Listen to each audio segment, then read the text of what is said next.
Bismillahirrahmanirrahim. Assalamualaikum warahmatullahi wabarakatuh. Kecemerlangan perkhidmatan awam, pemangkin pembangunan dan kemajuan negara serta usaha memperkukuh keselamatan awam dan kesiapsiagaan antara yang mendapat tumpuan persidangan Majlis Mesyuarat Negara kemarin. Sidang dimulakan dengan pertanyaan bagi jawab lisan yang dikemukakan oleh ahli-ahli yang dilantik. Antaranya perlindungan kebajikan pekerja dan skim perantisan di bawah Pusat Pekerjaan Brunei.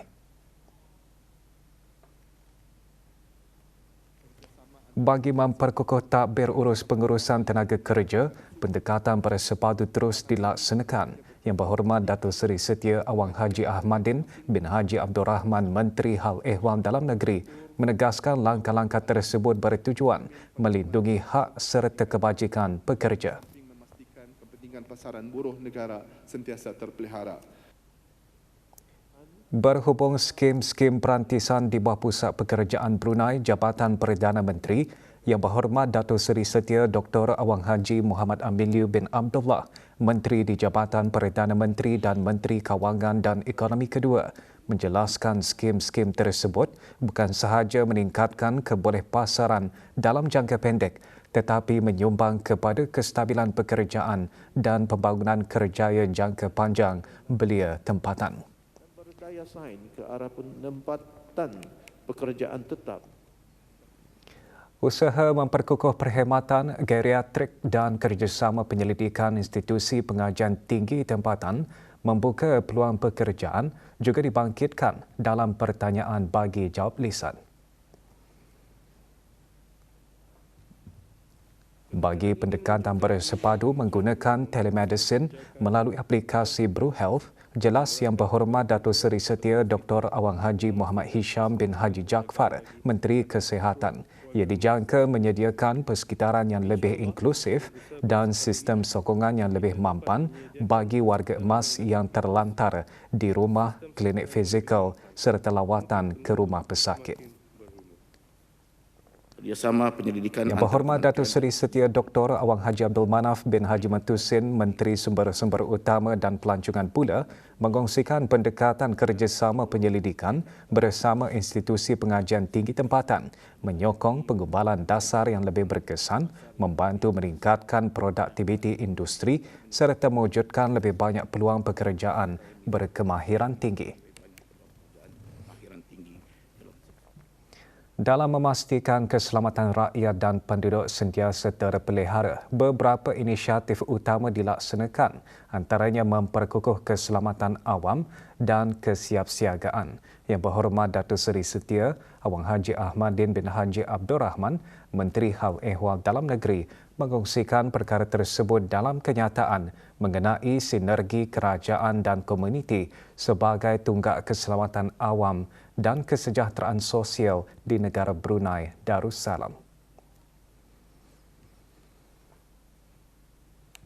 Latihan Bencana Kebangsaan atau LBK 26 juga dirancang untuk diadakan pada tahun ini, yang merupakan satu perancangan strategik yang amat signifikan bertujuan untuk memvalidasi keboleh operasian prosedur operasi standard kebangsaan iaitu NASOP edisi 2012 yang kini dalam fasa pengemaskinian. Langkah ini adalah penting bagi menjamin dokumen tersebut kekal kalis cabaran iaitu future proof serta responsif dalam menghadapi landscape risiko bencana moden yang semakin kompleks dan rencam. Memandangkan kekukuhan sebuah negara tidak hanya terletak pada keupayaan institusi kerajaan mengubal dasar dan melaksanakan program. Sebaliknya, ia memerlukan sinergi kerajaan dan komuniti yang kukuh. Dalam hal ini, peranan pemimpin akar umbi masyarakat, pertubuhan bukan kerajaan, sektor swasta, setiap anggota masyarakat amatlah penting di mana keselamatan awam bukan bertanggungjawab satu pihak sahaja. Kesejahteraan sosial juga bukan beban yang digalas oleh kerajaan semata-mata. Sebaliknya, kedua-keduanya merupakan amanah bersama yang menuntut iltizam kolektif, semangat kebersamaan dan tindakan bersepadu seluruh lapisan masyarakat. Dewan turut mendengarkan ulasan ahli-ahli rasmi kerana jawatan semasa perbahasan dasar mengenai rang undang-undang perbekalan dan usul ketetapan kumpulan wang kemajuan. Antara yang disentuh kelestarian ekosistem pendidikan dan meningkatkan kemahiran kaki tangan. Pelan Pendidikan Hijau 2025-2035 merupakan komitmen untuk menerapkan prinsip kelestarian dalam keseluruhan ekosistem pendidikan negara selaras aspirasi Wawasan Brunei 2035. Pelaburan dalam latihan dan kepakaran amat penting dari segi meningkatkan kemahiran dan mengurangkan kebergantungan kepada sumber tenaga luar dalam jangka panjang. Dengan berpaksikan 3 skop usaha meningkatkan kecemerlangan perkhidmatan awam dengan berpaksikan 3 skop utama iaitu warga kerja, organisasi dan perkhidmatan menjadi pemangkin kepada pembangunan dan kemajuan negara. tujuan negara merentasi semua sektor kerajaan. Dan penganugerahan sil Pendaftaran haji melalui sistem BruHaj memberi kesan yang sangat positif dari sudut pendaftaran haji yang lebih sistematik dan teratur. bahawa kualiti pengurusan haji negara Brunei Darussalam Sokongan rakyat terhadap perbelanjaan domestik mungkin dianggap ringan namun ia mampu memberi impak yang besar dalam memperkukuh ekonomi negara. Demikian antara yang ditegaskan oleh Menteri di Jabatan Perdana Menteri dan Menteri Kewangan dan Ekonomi kedua semasa merumuskan perbahasan dasar bagi rang undang-undang perbekalan dan usul kumpulan wang kemajuan.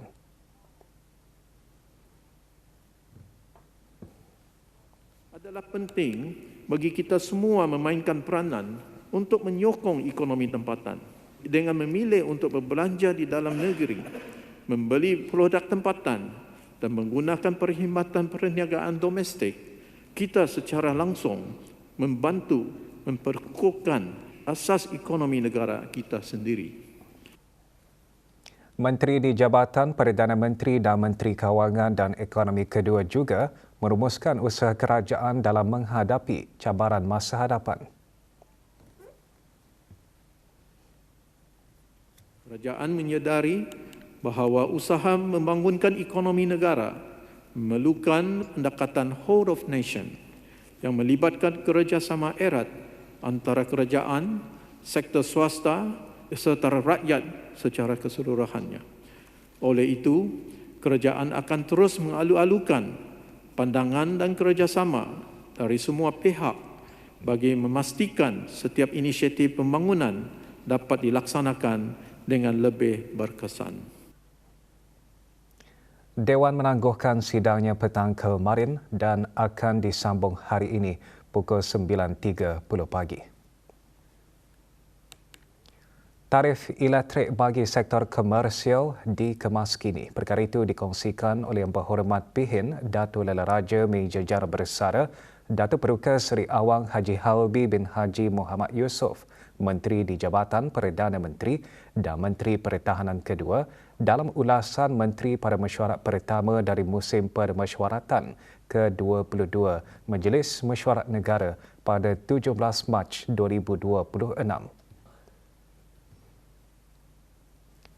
Kadar tarif semasa telah diteliti semula khususnya bagi sektor komersial iaitu dari bersifat regresif ke progresif bagi menggalakkan penggunaan tenaga secara berhemah, menyokong pembiayaan sistem tenaga yang semakin berkembang, menjamin keterjaminan bekalan elektrik serta memperkukuh keyakinan pelabur dan daya tarikan negara terhadap pelaburan langsung asing FDI. Perkara tersebut juga dinyatakan oleh Yang Berhormat Datuk Seri Setia Dr. Awang Haji Muhammad Amiliu bin Abdullah, Menteri di Jabatan Perdana Menteri dan Menteri Kewangan dan Ekonomi kedua dalam kenyataan bagi belanjawan tahun Kewangan 2026-2027 pada mesyuarat pertama dari musim permesyuaratan ke-22 Majlis Mesyuarat Negara pada 14 Mac 2026. Pengemaskinian tarif elektrik progresif bagi sektor komersial dicadangkan untuk dilaksanakan pada tahun 2028.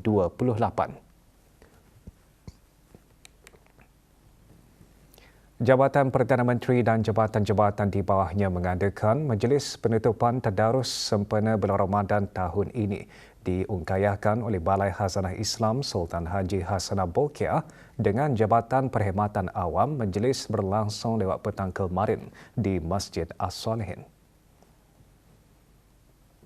Hadirin yang berhormat Pihin Datuk Lela Raja Meja Jara Bersara Datuk Paduka Seri Awang Haji Halbi bin Haji Muhammad Yusof, Menteri di Jabatan Perdana Menteri dan Menteri Pertahanan kedua, memulakan majlis penyampaian sumbangan wakaf kepada pegawai hal ehwal masjid, Masjid As-Solihin. Majlis tadarus merupakan salah satu daripada aktiviti tahunan Jabatan Perdana Menteri yang antaranya bagi merebut ganjaran pahala dan keberkatan daripada Allah Subhanahu Wa Taala. Kementerian Pengangkutan dan Infokomunikasi serta jabatan-jabatan otoriti dan pihak berkuasa di bawahnya mengadakan majlis Khatam Al-Quran sempena bulan Ramadan serta majlis pengagihan sumbangan dan penyampaian derma kepada anak-anak yatim dan orang daif. Majlis Kendalian Pihak Berkuasa Maritim dan Pelabuhan Brunei Darussalam MPABD diadakan kemarin di sebuah hotel di Gadong. Hadir yang berhormat Pengiran Datuk Seri Setia Syamhari bin Pengiran Datuk Paduka Haji Mustafa, Menteri Pengangkutan dan Infokomunikasi. Majlis Khatam dimulakan dengan bacaan zikir Saidul Istighfar dan surah Al-Fatihah secara beramai-ramai. 11 anak yatim dan 10 keluarga golongan daif terdiri daripada kalangan ahli keluarga warga MPABD serta penduduk kawasan Rancangan Perumahan Negara Serasa Muara menerima pengagihan sumbangan dan derma. Majlis diikuti dengan penyampaian wakaf kepada Wakil Surau Lapangan Terbang Antarabangsa Brunei.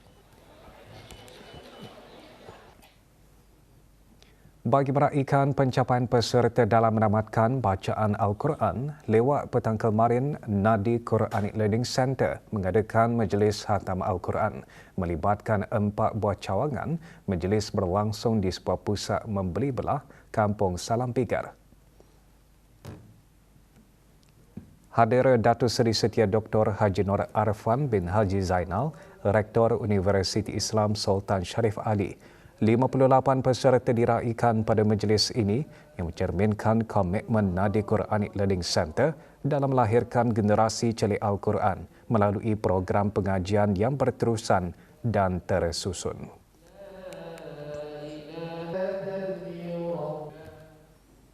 Persatuan Brunei Darussalam Indonesia Friendship Association Brudifa juga mengadakan majlis Khatam Al-Quran sebagai acara penutupan bagi majlis bertadarus Al-Quran anjuran persatuan tersebut sepanjang bulan Ramadan. Majlis berlangsung lewat petang kemarin di Surau Lapangan Terbang Antarabangsa Brunei, Brakas. Hadir Pengiran Dr. Haji Haris bin Pengiran Haji Duraman yang dipertua Persatuan Brudifa. Majlis Khatam Al-Quran turut diserikan dengan bacaan Asma'ul Husna, dikir serta persembahan tausyih. Juga diselajurkan penyampaian sedekah kepada anak-anak yatim sebagai tanda prihatin dan berkongsi rezeki bersama golongan memerlukan.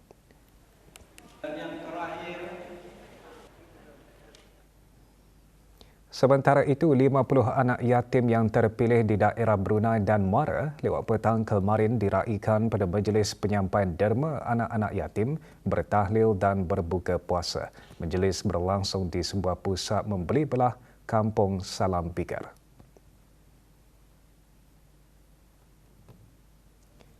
Penyampaian derma disempurnakan oleh Yang Berhormat Abang Zainul bin Haji Muhammad, Ahli Majlis Mesyuarat Negara.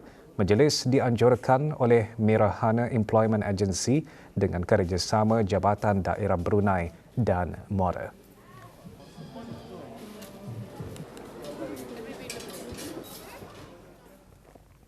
Majlis Perundingan Kampung Kawasan 2 Perumahan Negara Pancur Mangkubau lewat petang kemarin menganjurkan projek santunan Rahmah Syawal.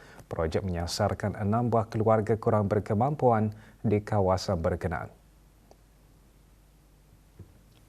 Diadakan buat kali kedua, projek seumpamanya ini antara lain bertujuan meringankan beban keluarga kurang berkemampuan sebagai persediaan menyambut Hari Raya Aidilfitri.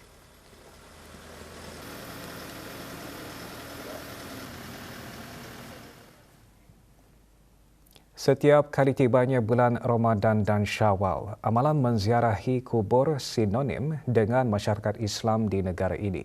Perlu diingat ketika menziarahi tanah perkuburan, terdapat panduan dan adab yang patut diikuti. Muhammad Nabil Asy-Syafi'i bin Saifurizal seterusnya melaporkan.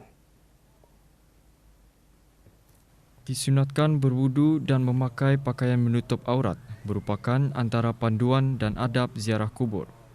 Amalan ziarah kubur juga sangat digalakkan untuk dilakukan pada bila-bila masa. Ziarah kubur ataupun kata Rasulullah SAW baik untuk kita ni, untuk menghidupkan hati kita ni yang telah mati. Jadi di antara adabnya adalah pertama sekali bila kita ni masuk ke kawasan kubur itu, kita bagi salam dulu. Paling simple, Assalamualaikum. Yang kedua, bila kita sampai sudah ke sana, jaga tingkah laku kita ni, langkah kaki kita ni jangan sampai melangkah tempat kubur. Amalan ziarah kubur turut mempunyai hikmahnya tersendiri. Antaranya, mampu menimbulkan rasa insaf dan mengingati mati. Salah satu amalan yang boleh dilakukan semasa berada di tanah perkuburan ialah berdoa. Rasulullah pernah bersabda, terhenti amalan seseorang anak Adam itu melainkan 3. Salah satunya adalah doa anak soleh kepadanya.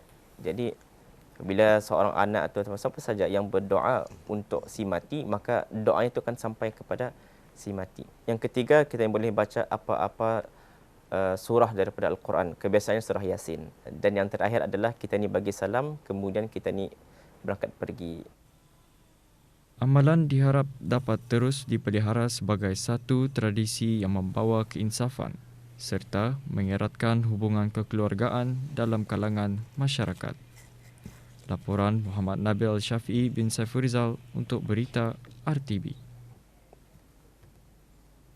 Brunei Shell Marketing BSM akan memastikan bekalan minyak di stesen-stesen minyak di seluruh negara mencukupi sepanjang Hari Raya Aidilfitri. Langkah-langkah pemantauan dan operasi stesen minyak juga dirancang bagi memudahkan orang ramai mendapatkan bekalan minyak sepanjang musim perayaan.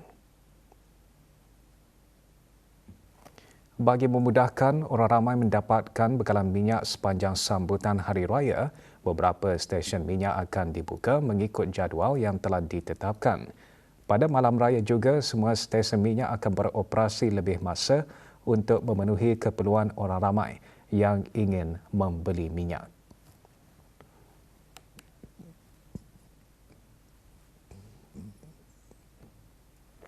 Untuk kemudahan orang ramai, pada hari raya pertama, 14 buah stesen minyak akan dibuka. 7 buah stesen minyak di daerah Brunei Mora, 2 di daerah Tutong, 3 di daerah Belait dan 2 di daerah Temburong.